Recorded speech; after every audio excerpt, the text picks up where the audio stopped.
రక్షకుడునైన యేసుక్రీస్తు ప్రశస్తమైన నామంలో చేరి వచ్చిన ప్రియ సంఘం అంతటికి కూడా నా ప్రత్యేకమైన శుభాలు వందనాలు తెలియజేస్తూ ఉన్నాను. పరిశుద్ధ గ్రంథం నుండి నేను కొన్ని మాటలు చదువుతాను, జాగ్రత్తగా ఆ మాటలు వినడానికి ప్రయత్నం చేయండి. పరిశుద్ధ గ్రంథము నుండి లేవికాండ గ్రంథము 23వ అధ్యాయము 33 నుంచి నేను చదువుతున్నాను. మరియు యెహోవా మోషేకు ఇలాగు సెలవిచ్చెను, నీవు ఇశ్రాయేలుతో ఇట్లనము, ఈ 7వ నెల 15వ దినము మొదలుకొని 7 దినముల వరకు యెహోవాకు పర్ణశాలల పండుగను జరుపవలెను. వాటిలో మొదటి దినమున మీరు పరిశుద్ధ సంఘముగా కూడవలెను. అందులో మీరు జీవనోపాధి అయిన ఏ పనియూ చేయకూడదు. 7 దినములు మీరు యెహోవాకు హోమము చేయవలెను. 8వ దినమున మీరు పరిశుద్ధ సంఘముగా కూడి యెహోవాకు హోమార్పణము చేయవలెను. అది మీకు వ్రత దినముగా ఉండును. అందులో మీరు జీవనోపాధి అయిన ఏ పనియూ చేయకూడదు. 39 నుంచి చదువుతున్నాను. అయితే 7వ నెల 15వ దినమున మీరు భూమి పంటను కూర్చుకొనగా 7 దినములు యెహోవాకు పండుగ ఆచరింపవలెను. మొదటి దినము విశ్రాంతి దినము, 8వ దినము విశ్రాంతి దినము. మొదటి దినమున మీరు దబ్బ పండ్లను, ఈత మట్టలను, గొంజి చెట్ల కొమ్మలను, కాలువల యొద్ద నుండి నిరవంజి చెట్లను పట్టుకొని 7 దినములు మీ దేవుడైన యెహోవా సన్నిధిని ఉత్సహించుచుండవలెను. అట్లు మీరు ఏటేటా 7 దినములు యెహోవాకు పండుగగా ఆచరింపవలెను. ఇది మీ తరములలో నిత్యమైన కట్టడ. 7వ నెలలో దానిని ఆచరింపవలెను. నేను ఐగుప్తు దేశములో నుండి ఇశ్రాయేలీయులను రప్పించినప్పుడు వారిని పర్ణశాలలో నివసింపచేసి తినని మీ జనులు ఎరుగునట్లు 7 దినములు మీరు పర్ణశాలలో నివసింపవలెను. ఇశ్రాయేలీయులలో పుట్టిన వారందరూ పర్ణశాలలో నివసింపవలెను. జీవంగులనైనా పరిశుద్ధుడా, నీ పరిశుద్ధమైన పాదాలు కొందనాలు, స్తుతులు స్తోత్రములు చెల్లిస్తూ ఉన్నాను. మహోన్నతుడా, నీ నామను గొప్ప చేస్తూ ఉన్నాను. ఈ రాత్రికాల సమయంలో అల్పుడను దీనుడను నీ పక్షంగా నిలబడుతుంటున్న సమయంలో నేను మాట్లాడితేనైనా అది ఎవ్వరికీ ప్రయోజనకరం కాదు. నీవు మాట్లాడితే మా జీవితాలు సరిచేపడతాయి.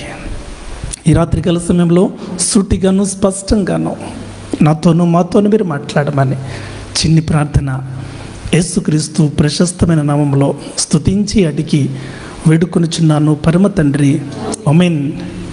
ప్రియులారా, పరిశుద్ధ గ్రంథంలో పాత నిబంధనలో ప్రస్తావించబడినటువంటి బలులు కానీ, పండుగలు కానీ, ప్రత్యక్షపు గుడారము కానీ, ఆశ్చర్యపురాలు కానీ, వేటిని మనం పరిశీలన చేసినా, వేటిని ధ్యానించగలిగిన క్రీస్తు యొక్క నిజస్వరూపాన్ని మనము ప్రత్యక్షంగా చూడగలుగుతాం.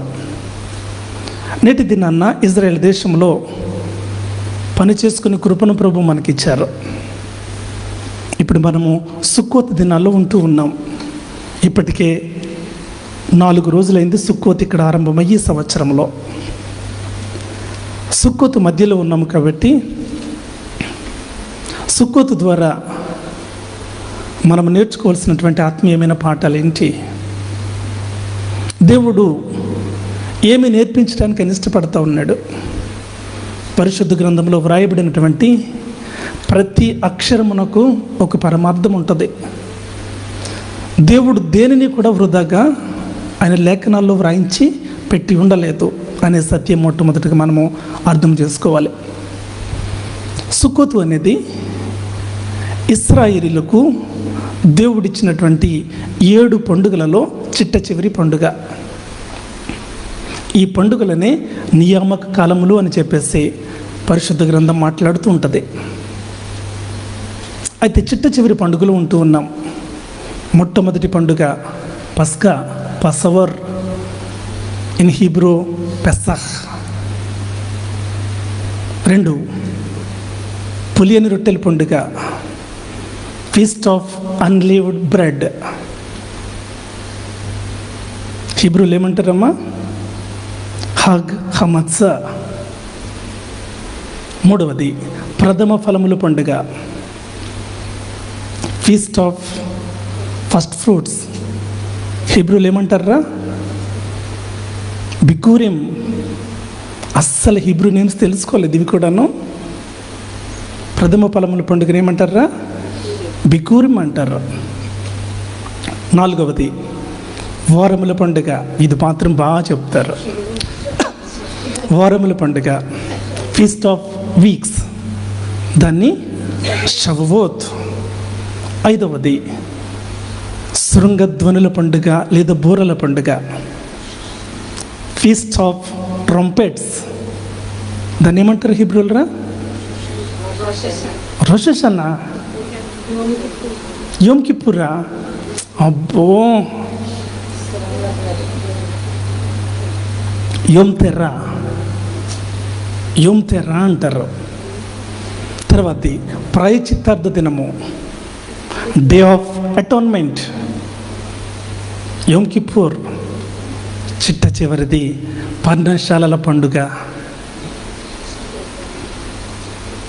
Feast of tabernacles or feast of booths. దాన్ని హీబ్రూలో సుక్కోత్ అన్నాం. అయితే ప్రియులరా, ఈ రాత్రి మనము సుక్కోతుని గురించిన కొన్ని విషయాలు ధ్యానం చేయాల్సి ఉంది. నియామక కాలములు 7, మరలా 7 దేవుడు 3 ప్రత్యేకపరిచారు. 1 పులియన రొట్టెల పండుగ, 2వది వారముల పండుగ లేదా షవ్వోత్ లేదా పెంతుకోస్తు పండుగ, 3వది పర్ణశాలల పండుగ లేదా సుక్కోత్. ఈ 3 దేవుడు ప్రత్యేకపరిచాడు. ఎట్లా అంటే, నేను ప్రతిదానికి రెఫరెన్స్ చూపించను, చెప్తూ ఉంటాను, నోట్ చేసుకోండి వీలైతే.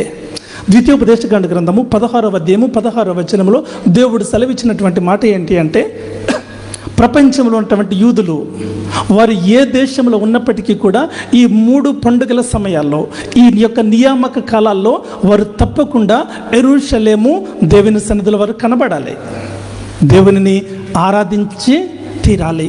ఇది దేవుడిచ్చినటువంటి ఆజ్ఞ. ఈ 3 ప్రత్యేకపరచబడినటువంటి పండుగలలో సుక్కోతు 1. అయితే ప్రియులారా, సుక్కోత్ అంటే అర్థం ఏంటంటే సుఖ. సుఖ అంటే గుడారము, సుక్కోత్ గుడారములు. అయితే దీని ప్రస్తావన మనం ఎక్కడ చూడగలుగుతామంటే, 430 సంవత్సరాలు ఇశ్రాయేలు ప్రజలు ఐగుప్తు దేశంలో బానిసత్వాన్ని అనుభవిస్తూ ఉన్నప్పుడు మోషేను దేవుడు ఏర్పాటు చేసుకొని వారిని విడిపిస్తున్నటువంటి సందర్భంలో ఐగుప్తులోని రామసేసులో వారి యొక్క ప్రయాణము ఆరంభమయ్యింది. మొట్టమొదటి మజిలీ ఎక్కడంటే సుక్కోతు.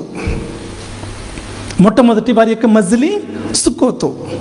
ఈ యొక్క సందర్భం మనకి ఎక్కడ కనబడుతుంది అంటే, నోట్ చేసుకుంటే బైబిల్ తీయొద్దామని నేను, ఎందుకంటే మనకు వీలైనంత వరకు నేను ఆ సమయాన్ని అడ్జస్ట్ చేసుకునే ప్రయత్నం చేస్తూ ఉన్నాను. సంఖ్యాకాండ గ్రంథము 33వ అధ్యాయము 5వ వచనంలో ఈ యొక్క మాటలు మనం చదవగలుగుతాం. అయితే ఆదికాండ గ్రంథము 33వ అధ్యాయము 17వ వచనంలో మాత్రము సుక్కోత్ అంటే ఏంటో అక్కడ మనకు ప్రస్తావించబడింది. ఫుట్ నోట్లో సుక్కోత్ అనగా పాకలు, వాటినే గుడారములు అంటాం, వాటినే మనము పర్ణశాలలు అని చెప్పేసి పిలుస్తాం. ఇప్పుడు మనము వాక్య భాగంలోనికి వెళ్దాం. ఇక్కడ మనం చూస్తున్నటువంటి పరిసరాలను మన యొక్క దృష్టిలో పెట్టుకొని వాక్యాన్ని కలిసి మనం ధ్యానం చేద్దాం. చదవబడినటువంటి వాక్య భాగాన్ని మనం ఆలోచన చేయగలిగినట్లయితే అక్కడ వ్రాయబడుతున్నటువంటి మాటలు ఏంటి అమ్మా చూద్దాం. పరిశుద్ధ గ్రంథము నుండి లేవీకాండ గ్రంథము 23వ అధ్యాయము 33వ వచనము.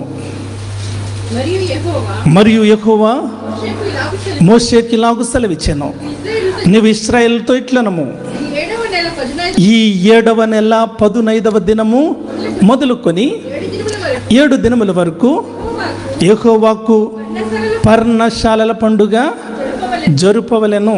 ప్రియమైన వారలారా, ఇంకా మనం ఆలోచన చేయగలిగినట్లయితే 39వ వచనం కూడా చదువుదాం ఒకసారి. అయితే 7వ నెల 15వ దినమున భూమి పంటను కూర్చుకొనగా 7 దినములు యెహోవాకు పండుగ ఆచరింపవలెను. మొదటి దినము విశ్రాంతి దినము, 8వ దినము విశ్రాంతి దినము. ప్రియమైన వారలారా, సుక్కోతు అనేది వాస్తవానికి 7 రోజుల పండుగ. మొట్టమొదటి దినము విశ్రాంతి దినముతో ఆరంభమవుతుంది. 7 దినాలు గతించిపోయిన తర్వాత 8వ దినము కూడా విశ్రాంతి దినముతో అది ముగించబడుతుంది. అయితే ఈ 8 దినాల కాలంలో ప్రియమైన వారు కొన్ని మేకలు కనబడుతూ ఉన్నాయి. నాకు పేర్లు చెప్పించుకోవద్దు. చూయింగ్ గమ్స్ నమ్మేవారెవ్వరు కూడా దేవుని సన్నిధికి రావద్దు దయచేసి. వాక్యాన్ని డిస్టర్బ్ చేయొద్దు.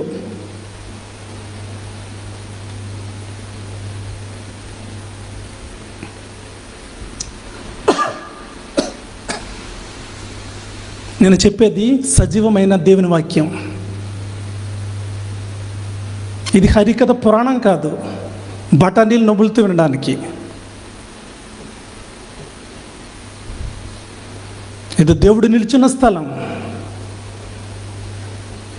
భయముతో ఆయన సన్నిధిని సమీపించడానికి మీ హృదయాలను సిద్ధపరచుకోండి.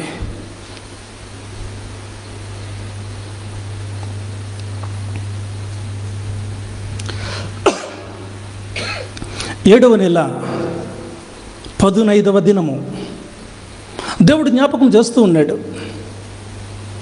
7వ నెల అంటే యూదుల క్యాలెండర్ ప్రకారంగా, యూదుల క్యాలెండర్లో ఫస్ట్ మంత్ ఏంటమ్మా? ఫస్ట్ నెల యూదుల క్యాలెండర్ అమ్మ నేను మాట్లాడుతున్నది.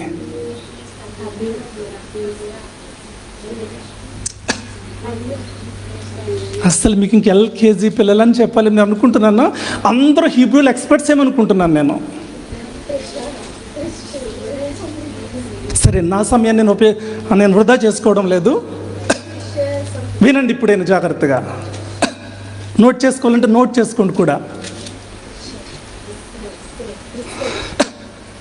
యూదుల క్యాలెండర్లో 12 నెలలు ఉంటాయి. కొన్ని సందర్భాల్లో 13 నెలలు కూడా ఉంటాయి. ఫస్ట్ నెల నిసాన్. నిసాన్ నెలకే మరొక పేరు అబీబ్ లేదా అబీబ్. దానితో వారి యొక్క హీబ్రూ క్యాలెండరు స్టార్ట్ అవుతుంది. నిసాన్ తర్వాత ఇయార్, ఇయార్ తర్వాత సివాన్, సివాన్ తర్వాత తమ్మూజ్, తమ్మూజ్ తర్వాత ఆవ్, ఆరవది ఏంటి? ఎలూల్. 7వది తిష్రీ. 7వది ఏంటమ్మా? తిష్రీ. ఇప్పుడు యూదా క్యాలెండర్ ప్రకారంగా మనం ఎక్కడున్నాం? 7వ నెలలో ఉన్నాము, తిష్రీలో ఉన్నాము. తిష్రీ తర్వాత ఏమొస్తుంది? కెష్వాన్, తర్వాత కిస్లేవ్, తర్వాత తిబెట్, తర్వాత షెవట్, తర్వాత అదార్. కొన్ని సందర్భాల్లో అదార్ 1, అదార్ 2 అని చెప్పేసి 13 నెలలు వస్తాయి. అయితే ఈ 12 నెలలలో మనం ఇప్పుడు ఎక్కడున్నామంటే తిష్రీలో ఉన్నాం. వాస్తవానికి మన యొక్క క్యాలెండర్ గ్రెగోరియన్ క్యాలెండర్ అని చెప్పేసి పిలుస్తాం. అయితే దానికి దీనికి ఉన్న డిఫరెన్స్ ఏంటి అంటే, అక్కడ మనకి జనవరితో న్యూ ఇయర్ ఆరంభమవుతుంది. అయితే ఇక్కడ మాత్రం మనకి ఏమర్థమవుతుంది అని ఆలోచన చేయగలిగినట్లయితే తిష్రేతో ఇక్కడ న్యూ ఇయర్ ఆరంభమవుతుంది. అంటే మత సంబంధమైన క్యాలెండరు నిస్సాన్లోనే ఆరంభమవుతుంది, కానీ సివిల్ క్యాలెండర్ మాత్రము అది ఎప్పుడు ఆరంభమవుతుంది అంటే 7వ నెలన తిష్రేలో ఆరంభమవుతుంది. మనం కూడా ఆలోచన చేయగలిగినట్లయితే మనకి ఎకనామిక్ క్యాలెండర్ అని చెప్పేసి ఉంటుంది. మన యొక్క అకౌంట్స్ అన్నీ కూడా, బ్యాంక్ అకౌంట్స్ అన్నీ కూడా ఎప్పుడు క్లోజ్ చేస్తారమ్మా? ఆయన ఉన్నారు బ్యాంక్ అయినా. ఎప్పుడు క్లోజ్ చేస్తారమ్మా? మార్చ్ ఎండింగ్ కల్లా క్లోజ్ చేస్తారు. ఏప్రిల్ నుంచి న్యూ క్యాలెండర్ స్టార్ట్ అవుతుంది కదా. అట్లనే ఇక్కడ న్యూ ఇయర్ ఎప్పుడు ఆరంభమవుతుంది అంటే 7వ నెల అనగా తిష్రే. తిష్రే మొదటి దినాన రోష్ హషానా, తిష్రే 10వ దినాన యోమ్ కిపూర్, తిష్రే 15వ దినాన సుక్కోత్. తిష్రే మొదటి దినాన రోష్ హషానా, తిష్రే 10వ దినాన యోమ్ కిపూర్, తిష్రే 15వ దినాన ఏంటమ్మా? సుక్కోత్.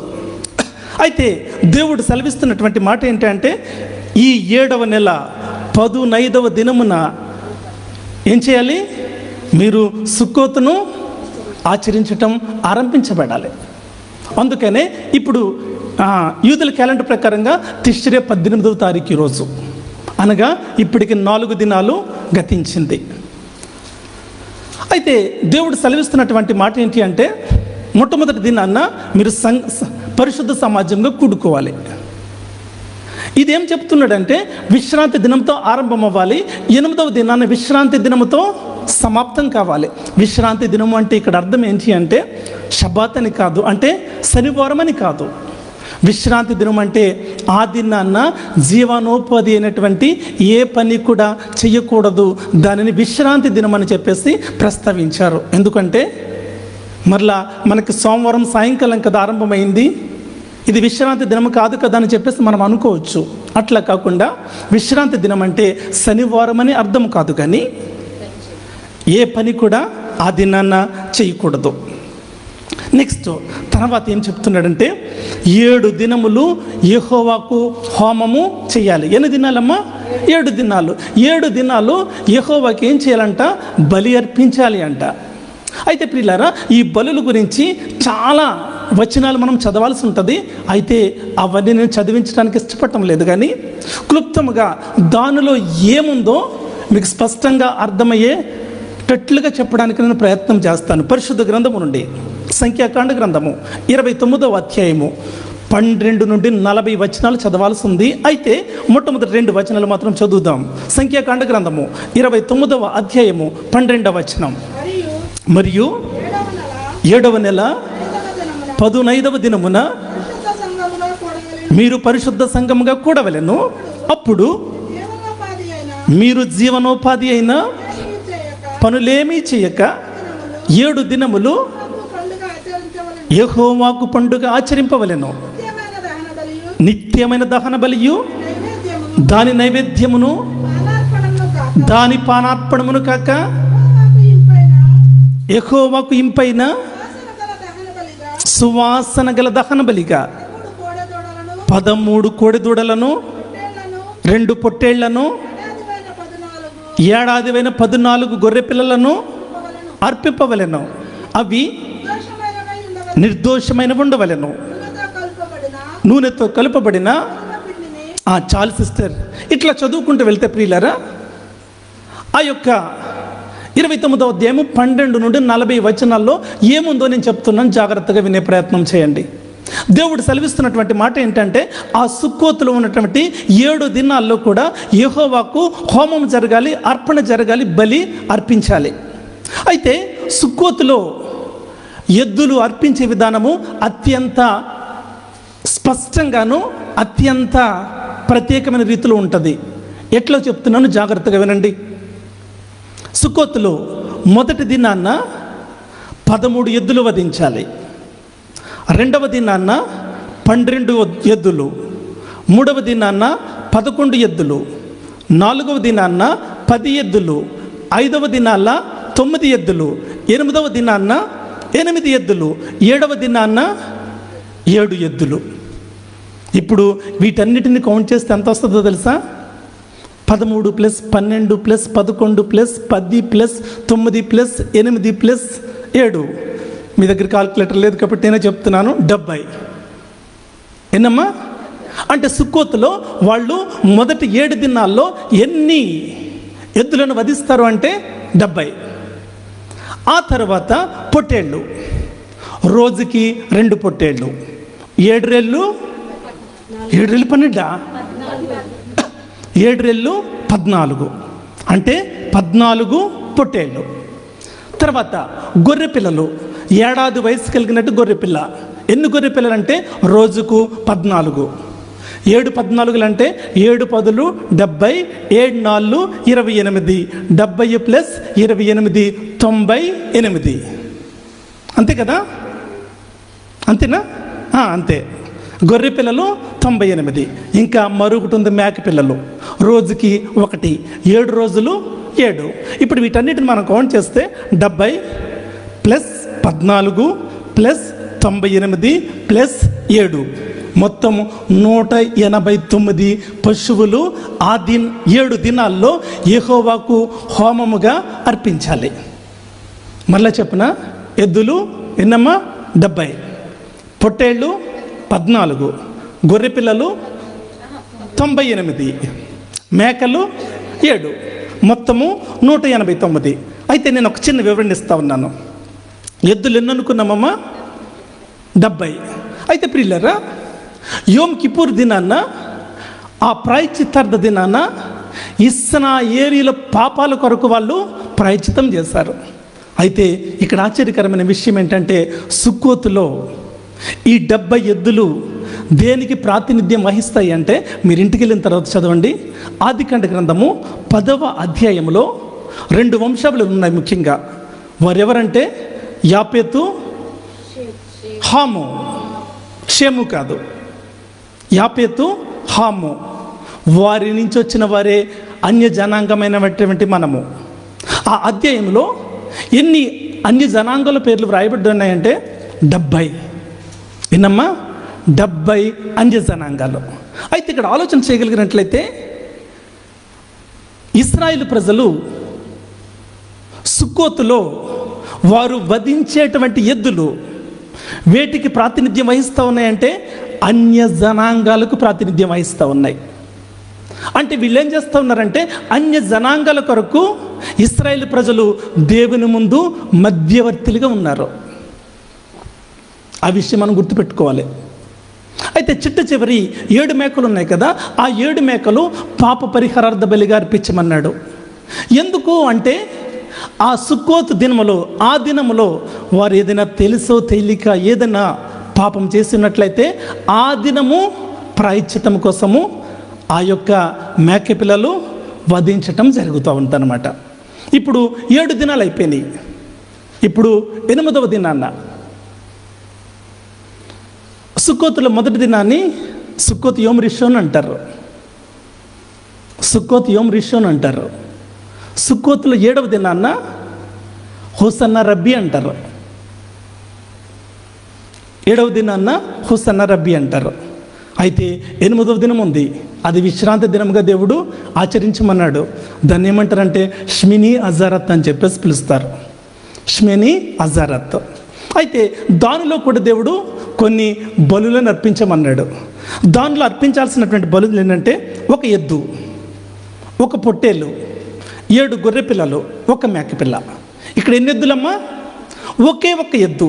అయితే ప్రియులారా, 8వ దినాన అర్పించబడే ఈ ఎద్దు మాత్రము ఇశ్రాయేలు ప్రజలకు ఈ ఎద్దు ప్రాతినిధ్యము వహిస్తూ ఉంది. ముందు 7 దినాల్లో వధించినటువంటి ఆ 70 ఎద్దులు అన్య జనులకు ప్రాతినిధ్యం వహిస్తూ ఉంటే, 8వ దినాన్న షమినీ అజారత్, ఆ దినాన్న ఏం చేస్తూ ఉన్నారమ్మా? ఇశ్రాయేలులకు ఆ ఎద్దు ప్రాతినిధ్యం వహిస్తూ ఉంది. ఈ షమినీ అజారత్ని అదే దినాన్న యూదులు ఏం చేస్తారంటే సింహాతోర పండుగను ఆచరిస్తారు. అయితే ప్రియులారా, ఇక్కడ 2 భేదాలు, ఒక భేదం ఉంది. ఏంటి అంటే, ఇజ్రాయెల్ దేశంలో ఉన్నటువంటి ఈ యూదులు 8వ దినాన్న సింహాతోరను ఆచరిస్తారు. ఇజ్రాయెల్ దేశములకు బయట ఉన్నటువంటి యూదులు సింహాతోరాన్ని 9వ దినాన్న ఆచరిస్తారు. అయితే సింహాతోర యొక్క ప్రాధాన్యత ఏంటో మీకు తెలుసు. సింహాతోర యొక్క ప్రాధాన్యత ఏంటమ్మా? త్వరగా చెప్పండి. ఓకే,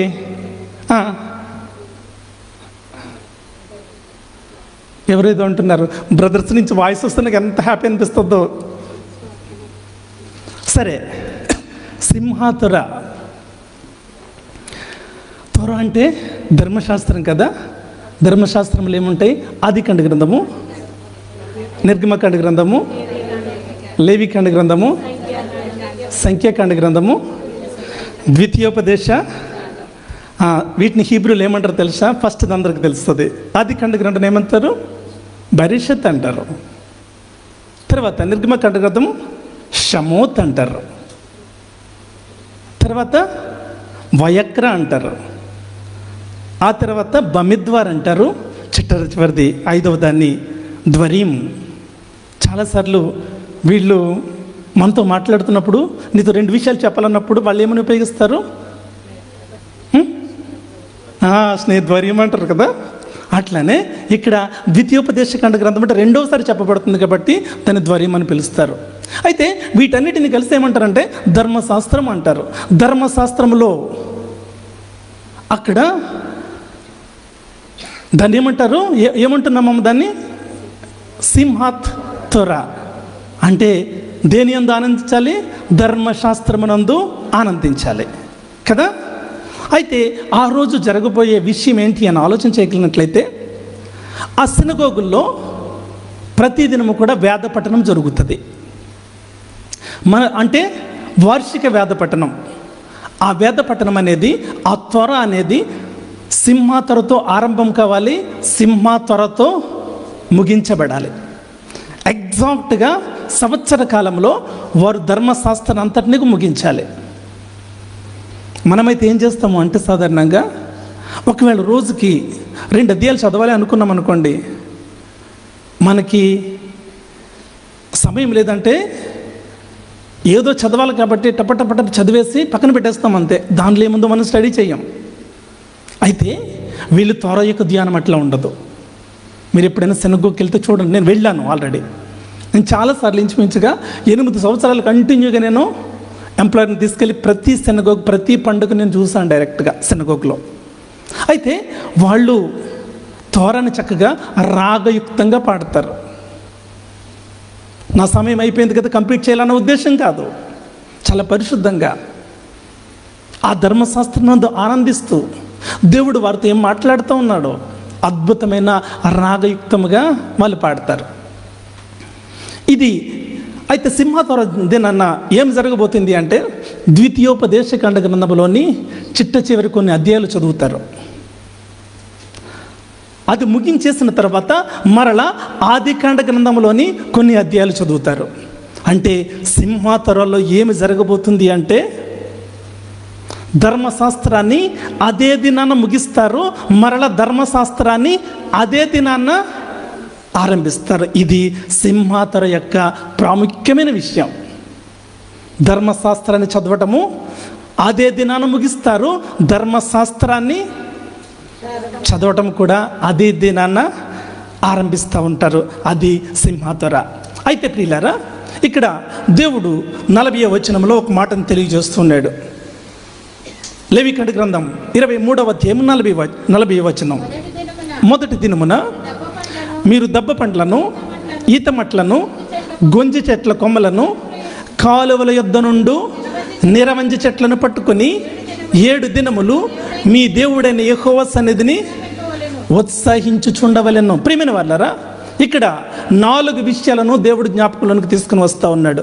మొట్టమొదటిది ఏంటమ్మా? దబ్బ పండ్లు, తర్వాత ఈత మట్టలు, తర్వాత గొంజి చెట్లు, 4వది నిరవంజి చెట్లు కొమ్మలు. ఈ 4 యొక్క అంతర్థం ఏంటి? అసలు దేవుడు ఎందుకు వీటిని చేయమని చెప్తున్నాడు? ప్రియులారా, మీరందరూ చూసే ఉంటారు, ప్రతి ఒక్క యూదుని చేతిలో ఒక కవర్ ఉంటుంది కదా, ఇంత పొడవు కవర్ ఉంటుంది, దానిలో ఇవి ఉంటాయి. ఆ యొక్క దబ్బపండు మాత్రం సెపరేట్గా ఉంటుంది కదా. అయితే ఈ 4టిని కలిసి హీబ్రూలు ఏమంటారంటే అర్బా మినీమ్ అంటారు. అర్బా అంటే 4 మనందరికి తెలుసు, మినీమ్ అంటే స్పీసెస్ లేదా ప్లాంట్స్ అని చెప్పేసి అర్థం. అంటే 4 మొక్కలు లేదా 4 జాతులు. దీన్ని ఏమంటారంటే అర్బా మినీమ్. అయితే దీని యొక్క ప్రాముఖ్యత ఏంటి అని ఆలోచన చేసినట్లయితే మొట్టమొదటిది ఏంటమ్మా? దబ్బపండు. దాని హీబ్రూలు ఏమంటారు? ఎత్రోగ్. ఏమంటారు? ఎత్రోగ్ అంటారు. తర్వాత ఈత మట్టలు, వాటిని ఏమంటారంటే లులావ్ అంటారు. ఏమంటారు? లులావ్ అంటారు. తర్వాత గొంజి, వాటిని అదస, అదసిం. తర్వాత నిరవంజి చెట్లు అరవ, అరవోత్. అరవ ఇంకా ఇవన్నీ మీకు చెప్పాల్సి మీకు బాగా తెలుసు కాబట్టి చెప్తున్నాను. అరవోత్ అంటే ఇప్పుడు ఎత్రోగ్, లులావ్, హదసిం, అరవోత్. ఈ 4టిని కూడా కలిపి ఏమంటారంటే ఏమంటారు? అర్బమినిమ్ అంటారు. అర్బమినిమ్. అరే మీ అందరూ చూసారు కదా, వాళ్ళు ప్రేయర్ చేసుకున్నప్పుడు చూసారమ్మా మీరు ఎప్పుడన్నా? ఎత్రోగ్ నే చేతిలో తీసుకుంటారు, మిగిలిన 3 నే చేతిలో తీసుకుంటారు వాళ్ళు. ఎత్తురోగిని ఎడమ చేతిలో తీసుకుంటారు, దబ్బ పండును ఎడమ చేతిలోకి తీసుకుంటారు, మిగిలిన 3 కుడి చేతులకు తీసుకుంటారు. ఆశీర్వచనం కలిపిన తర్వాత 4 కలుపుతారు. అది అర్బా మినిమ్ అవుతుంది. అయితే దీని యొక్క ప్రాముఖ్యత ఏంటో నేను చెప్తూ ఉన్నాను. స్పీడ్గా జాగ్రత్తగా మాటలు వినడానికి ఇష్టపడండి. మొట్టమొదటిగా ఎత్రోగు ఏమి తెలియచేస్తుంది అని ఆలోచన చేసినట్లయితే, ఇశ్రాయేలు సమాజాన్ని ఈ 4 మొక్కలు 4 భాగాలుగా విడగొడతా ఉంది. మొట్టమొదటిది ఎత్రోగు, దబ్బపండు. దీనికి రుచి ఉంది, వాసన ఉంది. రుచి ఉంది, సువాసన ఉంది. రుచి అంటే అర్థం ఏంటి అంటే జ్ఞానము, సువాసన అంటే మంచి పనులు. ఏ జ్ఞానము? తోరాను గూర్చిన, ధర్మశాస్త్రం గూర్చిన జ్ఞానము కలిగి ఉన్నవారు. అదే సమయంలో ధర్మశాస్త్ర సంబంధమైన క్రియలు కూడా వీళ్ళు చేస్తారు. వీళ్ళెవరమ్మా? ఎత్రోగ్ సమూహానికి చెందినవారు. వీళ్ళు ఏంటమ్మా? ధర్మశాస్త్ర సంబంధమైన జ్ఞానం వీరికి ఉంది. అదే సమయంలో ధర్మశాస్త్ర క్రియలు వీరు తూచ తప్పకుండా చేస్తారు. ఇది మొట్టమొదటి సమూహము. రెండవది ఈతమట్టలు, లులావ్. మనము ఖర్జూర పండు కానీ ఈత పండు కానీ అది చాలా టేస్టీగా ఉంటుంది, కానీ దానికి సువాసన ఉంటుందా? ఉండదు. అంటే రెండవ తెగకి రుచి ఉంది, అంటే జ్ఞానం ఉంది. దే జ్ఞానము? తోరాకు, ధర్మశాస్త్రానికి సంబంధించినట్టు వాక్య జ్ఞానం వారికి ఉంది, కానీ క్రియలు లేవు. ఎగ్జాక్ట్గా వీళ్ళు ఎవరికి చెందిన వాళ్ళు? ఎవరికి చెందిన వాళ్ళు వీళ్ళు? మనకే. ఆదికాండ గ్రంథం నుంచి ప్రకటన గ్రంథం వరకు చిన్న చిన్న కరివేపాకుల్లో ఉంటాయి ఆ రెమ్మలు. మంచి స్మెల్ వస్తాయి అవి. వాస్తవానికి చెట్లు కదా అవి, పొదలు, చిన్న చిన్ని పొదలు అన్నమాట. ఆ గొంజి చెట్లను దేవుడు వాడమన్నాడు. అయితే గొంజి చెట్ల యొక్క ప్రత్యేకత ఏంటి అంటే దీనికి పరిమళ వాసన ఉంది, కానీ రుచి లేదు. అంటే ధర్మశాస్త్రమైన సంబంధమైన జ్ఞానం వీరికి లేదు, కానీ వాళ్ళు ఏం చేస్తారు? ధర్మశాస్త్రపు క్రియలు మాత్రము వాళ్ళు చేస్తూ ఉంటారు. ఇది 3వ తెగ. 4వది ఏంటంటే నిరవంజి. నిరవంజి చెట్లు అవి చూడడానికి వాటి ఆకులు యూకలిప్టిస్ ఆకుల్లా ఉంటాయి. మీలో చాలామంది చూసే ఉంటారు నిరవంజి చెట్లు. అయితే దానికి రుచి లేదు, వాసన లేదు. అంటే ఈ తెగవారు ధర్మశాస్త్ర జ్ఞానము కలిగి ఉండరు, ఆ క్రియలను కూడా వీళ్ళు చెయ్యరు.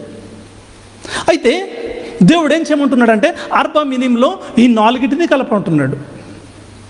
అంటే ఇశ్రాయేలు ప్రజలకు, దేవుని బిడ్డలకు దేవుడిస్తున్నటువంటి ఆజ్ఞ ఏంటి అంటే జ్ఞానము కలిగిన వారు సంఘంలో ఉండొచ్చు, సమాజంలో ఉండొచ్చు. అంత జ్ఞానం లేని వారు కూడా ఉండొచ్చు. భక్తి కలిగిన వారు సమాజంలో ఉండొచ్చు, భక్తి లేని వారు సహితము సమాజంలో ఉండి తీరుతారు. మంచి పనులు చేసేవారు తప్పక సమాజంలో కొందరు ఉంటారు. అదే సమయంలో చెడ్డ పనులు జరిగించేవారు కూడా సమాజంలో ఉండి తీరుతారు. అయితే మీరందరూ కలిసి ఏం చేయాలి?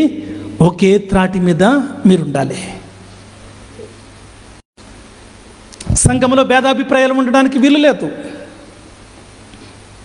సంఘంలో సేవకుడెంతో, మందిరాన్ని ఊడ్చే వ్యక్తి కూడా అంతే. పరిచర్య పలు విధాలు. ఎవరు దేన్ని బట్టి అతిశయించడానికి వీలు లేదు. దేవుడు నీకు ఇచ్చిన తలాంతును నమ్మకంగా నువ్వు దేవుని కొరకు ఉపయోగించు తప్ప నీకున్నటువంటి తలాంతును చూసి పొంగిపోవలసిన అవసరత లేదు. తలాంతులు లేవని కృంగిపోవలసిన అవసరత కూడా లేదు. దేవుని దృష్టిలో అందరూ సమానులే. ఓ సమాజమా, మీరందరూ కూడా ఇటు తారతమ్యాలు ఉన్నప్పటికీ కూడా మీరందరూ కూడా ఎట్లా ఉండాలి? ఐకమత్యము కలిగి ఉండాలని చెప్పేసి దేవుడు తెలియజేస్తా ఉన్నాడు. సహోదరులు ఐక్యత కలిగి ఉండుట ఎంత మనోహరం. అది ఎంత మనోహరం అంటే ప్రధాన యాజకుడైన అహరోను తల మీద నుంచి ఆ తైలము కింద పడుతుంటే అది ఎంతటి మనోహరంగా ఉంటుందో, అది ఎంతటి పరిశుద్ధమైనదో, అది ఎంతటి విలువైనదో దానితో సహోదరుల ఐక్యతను దేవుడు జ్ఞాపకం చేస్తూ ఉన్నాడు. అయితే ప్రియులరా, ఐక్యత ఎప్పుడు సాధ్యం? ప్రేమ కలిగి ఉన్నప్పుడు మాత్రమే ఐక్యత సాధ్యం. అది కుటుంబం కావచ్చు, సంఘము కావచ్చు, సమాజం కావచ్చు. ప్రేమ లోపిస్తే ఐక్యతకు అక్కడ తావు లేదు. దేవుడు మరొక విషయాన్ని తెలియజేస్తూ ఉన్నాడు. ఆర్బమీనంలో రకరకాల తెగ ప్రజలు ఉంటూ ఉన్నారు. అయినప్పటికీ కూడా అందరిని నేను ప్రేమిస్తూనే ఉన్నాను. నాకు ఎట్లాంటి పక్షపాతము లేదు. ఒకరు ఎక్కువ కాదు, ఒకరు తక్కువ కాదు. అట్లా అని చెప్పేసి నిరవంజి వల్ల రుచి లేకుండా, సువాసన లేకుండా, దేవుని గురించిన జ్ఞానము లేకుండా, అట్టి క్రియలు నువ్వు జరిగించకుండా ఇట్టి రీతిగా నా జీవితాన్ని గనక నువ్వు ముగిస్తాను అంటే దేవుడు చూస్తూ ఊరుకుండేవాడు కాదు అనే సత్యాన్ని జ్ఞాపకం చేస్తూ ఉన్నాను. ఇదిగో గొడ్డలి సిద్ధంగా ఉంది. దేవుడు నీకు ఎంత సమయం ఇచ్చాడో అంత సమయం ఇస్తూనే ఉన్నాడు. ఆయన కృపను కానీ, ఆయన ప్రేమను కానీ ఒకవేళ నువ్వు నిర్లక్ష్యం చేస్తావంటే, తృణీకరించావంటే ఆ కృప ఉగ్రతగా మారబోతుంది. జాగ్రత్త. ఇశ్రాయేలు ప్రజలకు దేవుడు తెలియజేస్తున్నటువంటి మాటలు అదే. రెండో అంశాన్ని చూడగలిగినట్లయితే, మీరందరూ ఐక్యత కలిగి ఉండండి, నేను ఎట్టి రీతిగా మిమ్మల్ని ప్రేమిస్తూ ఉన్నానో అట్టి ప్రేమను మీరు కలిగి ఉండని చెప్పేసి సమాజానికి ప్రకటిస్తూ ఉన్నాడు. ఎఫ్ఎస్సి సంఘానికి దేవుడు ప్రశంసల జల్లు కురిపిస్తూ ఉన్నాడు. చిట్ట చివరిలో అయినప్పటికీ మీ మీద తప్పు ఒకటి మోపవలసి ఉన్నది. మొదట్లో మీరు ప్రేమను కలిగి ఉన్నారు, ఆ ప్రేమను విడిచిపెట్టేశారు. ఆ ప్రేమ స్థానంలో కక్షలు, కార్పణ్యాలు వచ్చాయి. తద్వారా మీలో ఐక్యత అనేది లోపించింది. కోల్పోయిన ప్రేమను తిరిగి పొందుకోండి, ఐక్యత కలిగి సాగిపోండి అని చెప్పేసి దేవుడు తెలియజేస్తూ ఉన్నాడు. రెండవ సందర్భాన్ని ఆలోచన చేయగలిగినట్లయితే, ఆర్బమీనం ద్వారా సంరక్షణను దేవుడు తెలియజేస్తూ ఉన్నాడు. ఎత్రోగ్ దబ్బ పండు, ఆ దబ్బ చెట్టు మనం ఎక్కడైనా ఈ యొక్క దేశంలో వేసి రోజు నీళ్లు పోస్తే చక్కగా మొలుస్తుంది, చక్కగా బ్రతుకుతుంది, కాయలు కాస్తుంది. అంటే మానవుని యొక్క అశ్రమతో ఆ ఎత్రొగ్గును పెంచవచ్చు. రెండవది, ఈత కానీ ఖర్జూరం కానీ ఎక్కడైతే నీటి ఊటలు ఉంటాయో అక్కడ మాత్రమే ఆ చెట్లు ఫలిస్తాయి. మూడవది, గొంజి, అది కేవలం వర్షపు నీటి మీదే ఆధారపడి ఉంటుంది. నిరవంజి, ఎక్కడైతే వాగులు, వంకలు, ప్రవాహాలు ఉంటాయో అక్కడ అవి విస్తారంగా పెరుగుతూ ఉంటాయి. అయితే ఇక్కడ మనం ఆలోచన చేయగలిగినట్లయితే, మొదటి సందర్భంలో ఒక మనిషి తన ప్రయత్నంతో పట్టుకొని పెంచుతూ ఉన్నాడు. ఆ నీరు కూడా దేవుడు అనుగ్రహించినదే. నీటి ఊటల ద్వారా ఖర్జూల, ఈత చెట్లు పెరుగుతూ ఉన్నాయి. ఆ నీటి ఊటలను కూడా అనుగ్రహించిన వాడు దేవుడే. గొంజి వృక్షాలు వర్షపు నీటి మీద ఆధారపడి బ్రతుకుతూ ఉన్నాయి. ఆ యొక్క వర్షాన్ని పంపించేది కూడా దేవుడే. నిరవంజి చెట్లు వాగులు, ప్రవాహాలు ఉండే చోటన పెరుగుతూ ఉన్నాయి. ఆ వాగులు, ప్రవాహాలు సృష్టించింది కూడా దేవుడే. ఒక్క మాటలో చేస్తే సంరక్షణకు ఆయనే ఆధారం. నువ్వు నేను నేటి దినాన్న ఇటు రీతిగా సంరక్షించబడుతూ ఉన్నాము అంటే నీవు నేను అతిశయించడానికంటూ ఏది లేదు. కొంతమందికి ఆర్థికమైన ఇబ్బందులు ఉండొచ్చు. ఆర్థికమైన ఇబ్బందులు ఉన్నప్పటికీ కూడా వాళ్ళకి ఆరోగ్యం బాగానే ఉంటుంది. కొంతమంది ఆర్థికంగా ఉన్నతమైన స్థితిలో ఉంటారు, అయితే వారి యొక్క ఆరోగ్యము బాగాతో. ఇట్లా పరిస్థితులు ఏవైనప్పటికీ కూడా సంరక్షించేవాడు దేవుడే అని ఒక సత్యాన్ని ఆయన తెలియజేస్తూ ఉన్నాడు. మూడవదిగా, ఈ ఆర్బమీనంని ఎట్లా పోలుస్తారు అంటే, వీళ్ళు మొట్టమొదటి వాళ్ళు ఎవరు? చాలా తెలివైన వాళ్ళు, అంటే ధర్మశాస్త్ర జ్ఞానం కలిగిన వారు, మంచి చేసే పనులు. దీన్ని బట్టి వారిని హార్ట్తో పోల్చారు, గుండెతో పోల్చారు. వాళ్ళు యూదా జాతికి అంతటికి కూడా గుండె లాంటి వారు. అట్లా అని చెప్పేసి గుండె ఒక్కడుంటే సరిపోతుందా మనిషికి? అదేనా చేయగలుగుదా? బాడీలో పార్ట్ ఏమీ లేకుండా గుండె ఒకటి ఉంటే ఏం చేయగలుగుతుంది? ఏం చేయలేదు. అయితే రెండవది లావ్. అది ఎట్లా ఉంటుంది? స్ట్రైట్గా ఉంటుంది, పొడవుగా ఉంటుంది కదా. అది వెన్నెముక. నిలబడాలి అంటే అదే కదా. తర్వాత గొంజి అనేది కళ్ళతో పోల్చబడింది, చిట్ట చివరిది పెదవులతో పోల్చబడింది. అంటే నీ హృదయం అంతా కూడా నువ్వు దేవునితో నింపుకోవాలి. దేవుని కోసము ధైర్యంగా నువ్వు స్థిరముగా నిజాయితీగా నిలబడగలగాలి. నీ కళ్ళను పరిశుద్ధపరచుకోవాలి. నీ పెదవుల నుండి అనునిత్యం కూడా స్తుతి, ఆరాధన, ప్రార్థనలు దేవుని సన్నిధికి చేరాలి. ఈ 4 ఏకమైనప్పుడే నువ్వు నిజమైన స్తుతి చేయగలుగుతావు, నిజమైన ఆరాధన చేయగలుగుతావు. ఎన్ని దినాలు చేయాలమ్మ ఇది? 7 దినాలు చేయాలి. 7 దినాలు అంటే పరిశుద్ధ గ్రంథములో దేని సూచిస్తూ ఉంది? సంపూర్ణమైన కాలాన్ని సూచిస్తూ ఉంది. ఇది ఒక విధానము కేవలము 7 దినాలకు పరిమితమైంది కాదు, కానీ సంపూర్ణ కాలము. నువ్వు తుది శ్వాస విరిచే వరకు కూడా ఇటు జీవితాన్ని నువ్వు జీవించాలని చెప్పేసి ఆర్బమినిం బోధిస్తూ ఉంది. ఎడమ చేతిలో ఎత్తురోకు తీసుకుంటారు, కుడి చేతిలో మిగిలినటువంటి 3 తీసుకుంటారు, ఆశీర్వచనం పలుకుతారు, ఆ 2 కలుపుతారు, అది ఆర్బమినిం అవుతుంది. తర్వాత దాన్ని ఏం చేస్తారంటే 6 దిక్కులకు వాటిని అట్లా అట్లా ఊపుతారు. 6 దిక్కులు అంటే ఏంటి? Okay, very good sister. Okay, ఇంకా మీకు ఈజీగా అర్థమని చెప్తున్నాను. కుడి ఎడమ, ముందు వెనుక, పైన కింద. ఓకేనా? కుడి ఎడమ, ముందు వెనుక, పైన కింద, 6 దిక్కులు. ఆ ఆర్బమినిం 2 చేతులతో పట్టుకొని 6 దిక్కులకు తను చూపిస్తూ ఉంటారు. అంటే సర్వము నువ్వు వ్యాపించి ఉన్న దేవుడవు అంటూ వారి యొక్క విశ్వాసాన్ని ప్రకటిస్తారు యూదులు. అట్టి రీతిగా దేవుడు ఏం చెప్పాడు? 7 దినాలు చేయమని చెప్పేసి దేవుడు చెప్పారు. ఆ తర్వాత ప్రియులారా, అస్సలైన సందర్భంలోకి వద్దాం. 42. నేను ఐగుప్తు దేశంలో నుండి ఇశ్రాయేలును రప్పించినప్పుడు వారిని పర్ణశాలలో నివసింపజేసి తిని, మీ జనులు ఎరుగునట్లు 7 దినములు మీరు పర్ణశాలలో నివసింపవలెను. ఇశ్రాయేలులో పుట్టిన వారందరూ పర్ణశాలలో నివసింపవలెను. ప్రియమైన వారులారా, వాస్తవానికి సుక్కోతుకున్నటువంటి పేర్లు ఏంటో తెలుసా మీకు?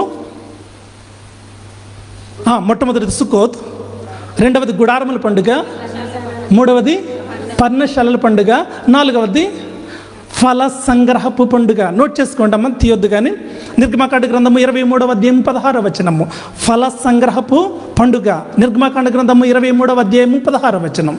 తర్వాత పంట కూర్పు పండుగ.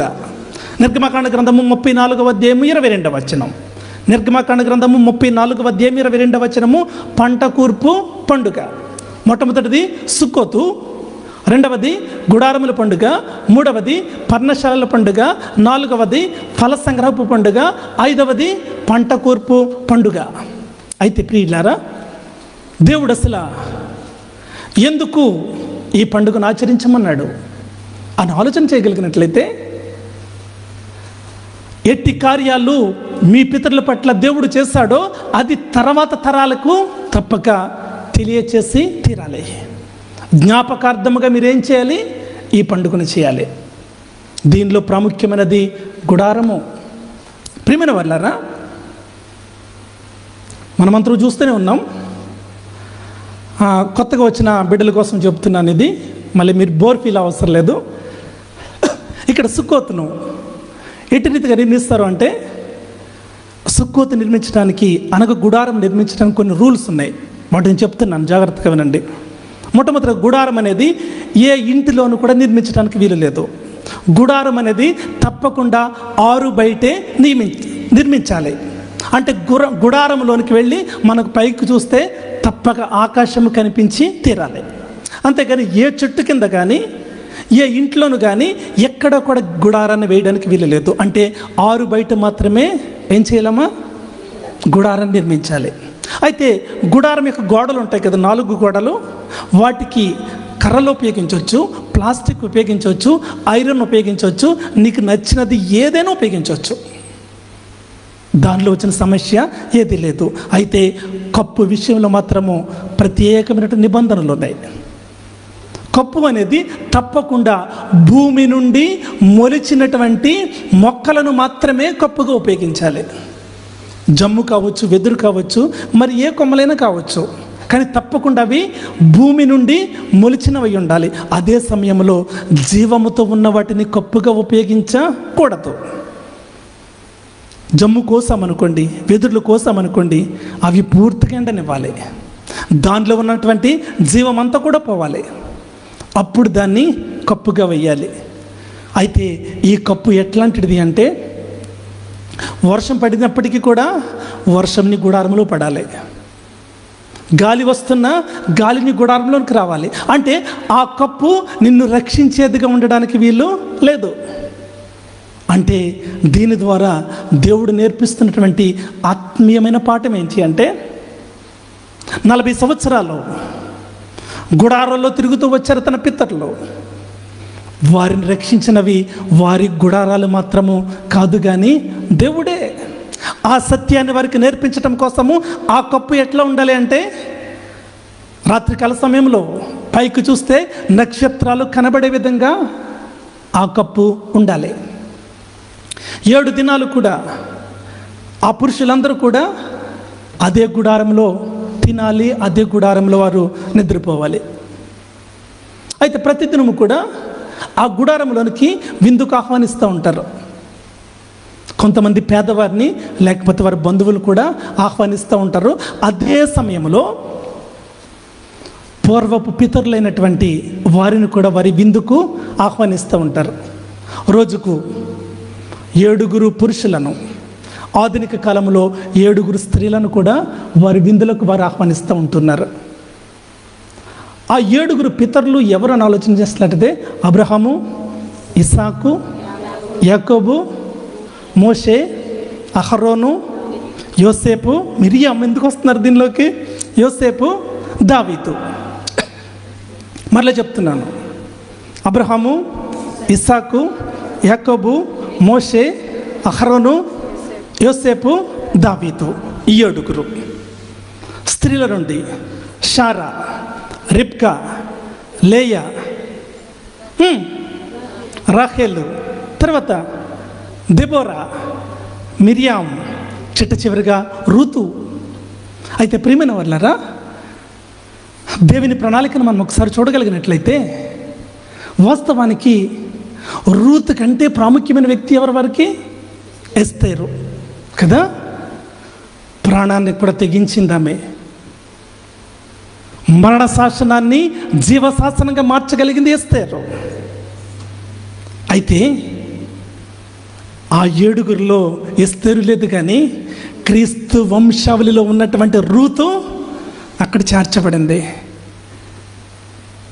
నేను ఇంక దాని లోతులోనికి వెళ్ళదలుచుకోవటం లేదు.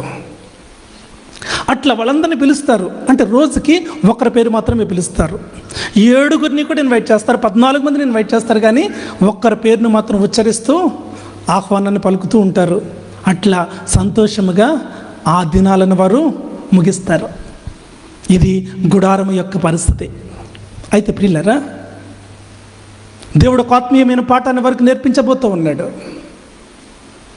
వారు జీవించే గుడారం వారికి రక్షణనివ్వలేవు, కానీ వాళ్ళు రక్షింపజేసేది దేవుడే. ఒకనొక దినాన్న ఒక వజ్రాల వ్యాపారి నాటి దినాల్లో ఒంటెల మీద తన వజ్రాలను వేసుకుంటూ ఊరూరు తిరుగుతూ అమ్ముకుంటూ ఉండేవాడు. రాత్రికాల సమయంలో ఒక గుడారాన్ని వేసుకొని దానిలో విశ్రమిస్తూ ఉండేవాడు. కొంతమంది అనుకున్నారు, ఏదో విధంగా అతను చంపి ఆ వజ్రాలను మనం వశపరచుకోవాలని చెప్పేసి ప్లాన్ చేశారు. అర్ధరాత్రి కాల సమయంలో ఆ గుడారాన్ని సమీపించడానికి వెళ్ళేసరికి చుట్టూ కూడా సెక్యూరిటీ గన్స్ పట్టుకొని సిద్ధంగా ఉన్నారు. వాళ్ళకి ఏం అర్థం కాలేదు, గజగజ వణుకుతూ పరిగెత్తుకుని వచ్చారు. 2వ దినాన 3వ దినాన తెల్లారేసరికి ఏమో ఒంటరిగా ఉంటున్నాడు, రాత్రి మాత్రము సెక్యూరిటీ. వీళ్ళకి ఏం అర్థం కాల. 4వ దినం పరిగెత్తుకుని వెళ్ళారు, అతను కాళ్ళ మీద పడ్డారు. అయ్యా, నిన్ను చంపి నీ వజ్రాలను దోచుకు వెళ్ళాలని చెప్పేసి 3 రాత్రులుగా మేము ప్రయత్నం చేస్తూ ఉన్నాం. వచ్చేసరికి ఎవరో సెక్యూరిటీ నీ గుడారాన్ని కావలి కాస్తా ఉన్నారు. ఎవరయ్యా? తెల్లారేసరికి ఏ ఒక్కరు కనిపించట్లేదే, వాళ్ళు ఎక్కడ పెడుతున్నావు? అతడు అంటున్నటువంటి మాట, నన్ను సంరక్షించేది నా గుడారం కాదు, నన్ను సంరక్షించేది నా దేవుడే. అందుకని మోషే గారు అంటారు కదా, ప్రభువా తరతరముల నుండి మా నివాస స్థలము నీవే. 40 సంవత్సరాలు మేము గుడారంలో జీవిస్తూ వచ్చాం. అవి మా నివాస స్థలము కాదు, మా నివాస స్థలము నీవే. ఈ మాట ఒకసారి చదవండి. అపోస్తలుడైన పౌలు గారు హెబ్రీయులకు రాసిన పత్రిక 11వ అధ్యాయము 9వ వచనం. 11వ అధ్యాయము 9వ వచనం. విశ్వాసమును బట్టి అతడును అతనితో ఆ వాగ్దానమునకు సమవారసులైన ఇస్సాకు యాకోబు వారును గుడారములలో నివసించుచు. వాళ్ళు ఎక్కడ నివసిస్తూ ఉన్నారమ్మా? వాగ్దాన భూమిలో ఉండి కూడా వాళ్ళు ఎక్కడ నివసిస్తూ ఉన్నారు? గుడారాల్లో నివసిస్తూ ఉన్నారట. ఎందుకంటే వాళ్ళు ఒక స్థిరమైన తీర్మానానికి వచ్చారు, మేము యాత్రికులము, పరదేశులము. ఒకనొక దినాన్న నిత్యమైన ఉనికి పట్టుకు మేము చేరాల్సిందే. ఆ పునాదులు గల పట్టణం కోసం వాళ్ళు ఎదురు చూస్తూ ఉన్నారు తప్ప ఈ గుడారాలు మమ్మల్ని సంరక్షించలేవు అనే నిశ్చయితనకు వచ్చారు. గుడారం అనేది అస్థిరమైనది, గుడారం అనేది తాత్కాలికమైనది, గుడారం అనేది సంపూర్ణమైన భద్రత ఇవ్వలేనిది. అందుకే ఆయన అంటున్నాడు, తరతరముల నుండి మా నివాస స్థలము నీవే. అయితే ప్రియులారా, పేతురు గారు తన శరీరాన్నే గుడారంతో పోల్చి చెప్తూ ఉన్నారు. పేతురు గారు రాసినటువంటి 2వ పత్రిక 1వ అధ్యాయము 13-14 వచనాలు. మరియు మన ప్రభువైన యేసుక్రీస్తు నాకు సూచించిన ప్రకారము నా గుడారమును త్వరగా విడిచిపెట్టవలసి. చాలమ్మా, ఆయన ఏం చేస్తాడమ్మా? తన గుడారాన్ని త్వరగా విడిచిపెట్టాలని చెప్పేసి ఆయన ఒక ఎరిగి ఆయన ఏం చేస్తూ ఉన్నాడు? ప్రజలను రేపే ప్రయత్నం చేస్తూ ఉన్నాడు. అయితే ప్రియులారా, ఈ గుడారాన్ని అపోస్తలుడైన పౌలు గారు ఏమి చెప్పారో ఒకసారి చదువుదాం. అపోస్తలుడైన పౌలు గారు కొరింథీయులకు రాసినటువంటి 1వ పత్రిక 3వ అధ్యాయము 16-17 వచనాలు. మీరు దేవుని ఆలయమై ఉన్నారనియు దేవుని ఆత్మ మీలో నివసించుచున్నాడనియు మీరెరుగరా? ఎవడైనను దేవుని ఆలయమును పాడు చేసిన యెడల దేవుడు వానిని పాడు చేయను. చాలమ్మా ప్రియమైన వారులారా, ఈ గుడారాన్ని అపోస్తలుడైన పౌలు గారు దేనితో పోలుస్తూ ఉన్నాడంటే దేవుని యొక్క మందిరంతో పోలుస్తూ ఉన్నాడు. అయితే ప్రియమైన వారులారా, కొంతమంది అంటున్నారు, బలముంది నా ఇష్టం, ధనముంది నా ఇష్టం, నా బ్రతుకు నా ఇష్టం. అయితే దేవుడు మాట్లాడుతూ ఉన్నాడు, నీ గుడారాన్ని నువ్వు పాడు చేస్తే నేను నిన్ను పాడు చేస్తాను, జాగ్రత్త. దేవుడే నిన్ను పాడు చేస్తే నిన్ను విడిపించగలిగిన వాడెవడు? ప్రభువు నివసించే ఈ గుడారము పరిశుద్ధమైనదిగా తీర్చిదిద్దే ప్రయత్నం నువ్వు తప్పక చేయాలి. ఏ విగ్రహాలైతే నీ హృదయంలో గూడు కట్టుకుని ఉన్నాయో ఆ మున్సిపాలిటీ చెత్తనంతటిని బయటకు తీసి నీ గుడారాన్ని పరిశుద్ధపరచబడాలి. అపవిత్రమైనటువంటి ఆ గుడారంలో పరిశుద్ధుడైన దేవుడు నివసించడం సాధ్యము కాదు. అందుకే సంవత్సరాలు గతించిపోతున్నప్పటికీ కూడా హృదయం అనే తలుపు ఎద్దనే నిలిచిపోయాడు తప్ప లోపలికి రావడానికి పరిస్థితులు నువ్వు కల్పించలేదు. ఈ రాత్రికాల సమయంలో నీ గుడారాన్ని నువ్వు పరిశుద్ధపరచబడాలి. నా దేహము నా ఇష్టం అనడానికి నువ్వు వీలు లేదు. నీవు విలువ పెట్టి కొనబడిన దానవు, విలువ పెట్టి కొనబడిన వాడవు. విమోచన క్రయధనముగా ప్రభు తన యొక్క రక్తాన్ని ఇచ్చి నిన్ను కొన్నాడు. నీ మీద నీకు ఎట్లాంటి అధికారము లేదు. ప్రభు జ్ఞాపకం చేస్తూ ఉన్నారు, ఇంకా నీ గుడారంలో, నీ జీవిత ధోనిలో యేసయ్యకు స్థానం లేదేమో. ఒకవేళ ఈ రాత్రైనా నిన్ను నీవు నీలోనికి చూసుకోవలసిన అవసరతను దేవుడు జ్ఞాపకం చేస్తున్నాడు. ముగింపులోనికి వస్తూ ఉన్న చివరికి ఒక పాయింట్ నేను జ్ఞాపకం చేస్తాను. సుక్కోతు పండుగ ద్వారా క్రీస్తును మనం ఎట్లా చూడగలగాలి చూద్దాం. పరిశుద్ధ గ్రంథం నుండి నిర్గమాకాండ గ్రంథము 25వ అధ్యాయం 8వ వచనం. నిర్గమాకాండ గ్రంథము 25వ అధ్యాయం 8వ వచనం. నేను వారిలో నివసించినట్లు వారు నాకు పరిశుద్ధ స్థలమును. చాలమ్మా, ఆ పరిశుద్ధ స్థలమే ఏంటమ్మా? ప్రత్యక్షపు గుడారము. ప్రియమైన వారులారా, పాత నిబంధన గ్రంథంలో దేవుడు ఎక్కడ నివాసం ఉన్నాడమ్మా? గుడారములో నివాసం ఉన్నాడు. అయితే మనం ఆలోచన చేయగలిగినట్లయితే వాక్యమయ్యున్నటువంటి ప్రభువు కృపా సత్య సంపూర్ణుడిగా మన మధ్య నివసించను అనే మాటను ఇంగ్లీష్లో డ్వెల్లింగ్ అని చెప్పేసి రాస్తారు. ఆ డ్వెల్లింగ్ అనే దాన్ని గ్రీకులో ఎట్లా ట్రాన్స్లేట్ చేస్తారంటే స్కీనో అని చెప్పేసి ట్రాన్స్లేట్ చేస్తారు. స్కీనో అంటే అర్థం ఏంటంటే గుడారము వేసుకునిను అని అర్థం. అంటే ఇప్పుడు మన తెలుగులోనికి మార్చుకుంటే వాక్యమైన దేవుడు కృపా సత్య సంపూర్ణుడిగా మన మధ్య గుడారము వేసుకునిను. ఆ ప్రత్యక్షపు గుడారములో తండ్రి అయిన దేవుని మనం చూడగలుగుతున్నాం. అయితే ప్రత్యక్షపు గుడారములో కాదు, కానీ ప్రత్యక్షంగానే ప్రభువైన యేసుక్రీస్తు వాక్యమైనటువంటి దేవుడు కృపా సత్య సంపూర్ణుడిగా మన మధ్య ఆయన ఏం చేస్తారమ్మా? గుడారము వేసుకొని ఆయన నివసించారు. ఎంతకాలం? 33.5 సంవత్సరాలు. ఇది కూడా తాత్కాలికమే. అయితే చివరి శాశ్వతమైన గుడారాన్ని జ్ఞాపకం చేసి ముగిస్తాను. ప్రకటన గ్రంథము 21వ అధ్యాయము 3వ వచనం. ప్రకటన గ్రంథము 21వ అధ్యాయము 3వ వచనం. అప్పుడు ఇదిగో దేవుని నివాసము మనుషులతో కూడా ఉన్నది. ప్రియమైన వారులారా, నివాసము అంటే గుడారము. నివాసము అంటే గుడారము. ఇది ఎక్కడంటే నూతన యెరూషలేములో. పాత నిబంధన కాలంలో ప్రత్యక్షపు గుడారములో దేవుని యొక్క సన్నిధిని అనుభవించిన వారు కొంతమంది మాత్రమే. నేరుగా ఆయన తాకిన వారు ఎవరూ లేరు. అయితే నూతన నిబంధన గ్రంథములో ఆయన కళ్ళారా చూశారు, ఆయన తాకారు, ఆయన జీవవాక్కులు విన్నారు. అది కూడా తాత్కాలికమే. అయితే శాశ్వతమైన గుడారం ఒకటి ఉంది. అది నిత్య నూతన యెరూషలేములో. ఆ గుడారమందు మాత్రము అనునిత్యము కూడా ప్రభువుతో మనము జీవించగలుగుతాం. అయితే రాత్రికాల సమయంలో ప్రియులారా, వీటి కోసం మనం ప్రయాసపడుతూ ఉన్నాం.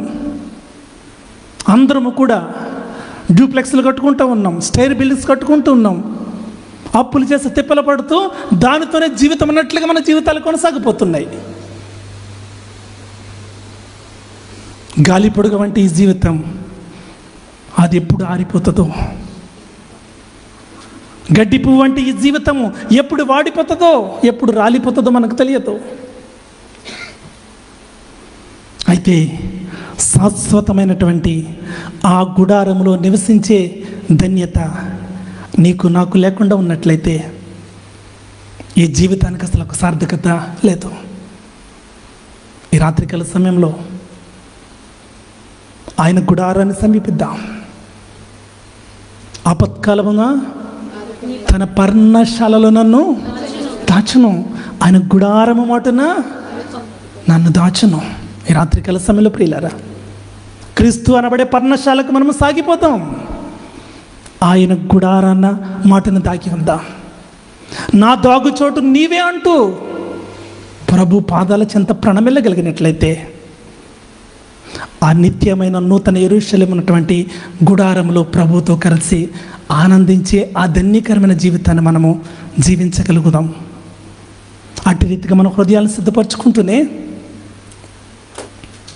యూదుల కొరకు ప్రత్యేకంగా భారముతో ప్రార్థిద్దాం. అదే సమయంలో హిందూ దేశంగా పిలువబడుతున్నటువంటి మన దేశం క్రీస్తు రాజ్యముగా ప్రకటించబడ్డానికి అలుపెరగక మనం ప్రార్థన చేద్దాం. అతి కృప ధన్యత ప్రభు మనకు అనుగ్రహించునుగాక. ఆమేన్. అందరికీ వందనాలు. చిన్న ప్రార్థన చేస్తాను. జీవులనైనా పరిశుద్ధుడా, నీ పరిశుద్ధమైన పాదాలు కొందనాలు. ఇజ్రాయెల్ దేశంలో నేను ప్రభా సుక్కోతును ఆచరిస్తున్నటువంటి నేను ప్రభా బిడ్డలను బట్టి నీ సన్నిధికి వస్తూ ఉన్నాను. నిత్యమైన గుడారాన్ని ప్రభు చేరడానికి ఈ లోక సంబంధమైనటువంటి యుగ దేవత వారి కన్నులకు అంధత్వాన్ని కలుగజేస్తుంటున్నటువంటి పరిస్థితుల్లోనైనా దైత బిడ్డలను దర్శించమని ప్రార్థిస్తూ ఉన్నాను. ఈ రాత్రికాల సమయంలో మా గుడారాల్లో నీకు ఇంకాను ఎవరైతే చోటు ఇవ్వకుండా వాయిదాలు వేస్తూ ఉన్నారో ఈ రాత్రికాల సమయంలో నేను ప్రభా ఆ గుడారపు తలుపులను ప్రభు తీసి వారి యొక్క హృదయాన్ని శుద్ధీకరించి నేను ప్రభా నిన్ను ఆహ్వానించే అట్టి ధన్యత ప్రేరేపణ బిడ్డలకు అనుగ్రహించండి. ఈ రాత్రికాల సమయంలో తలవంచిన ప్రతి బిడ్డను వ్యక్తిగతంగా మీరు సంధించమని చిన్ని ప్రార్థన యేసుక్రీస్తు ప్రశస్తమైన నామంలో స్తుతించి అడిగి వేడుకొనుచున్నాను పరమ తండ్రి, ఆమేన్. ఇంతవరకు చక్కగా వాక్య పరిచయం చేసామండి. సుధాకర్ బాబు గారికి సంఘం పేరు వందలు తెలియజేస్తున్నాండి. మరి సమయంలో ట్రెజరర్ గారు వచ్చి అకౌంట్ తెలియపరచడం ప్రేమతో కోరుచున్నాను. తదుపరి సెక్రటరీ గారు వచ్చి కూడా సంఘానికి కూడా తెలియపరచడం ప్రేమతో కోరుచున్నాను.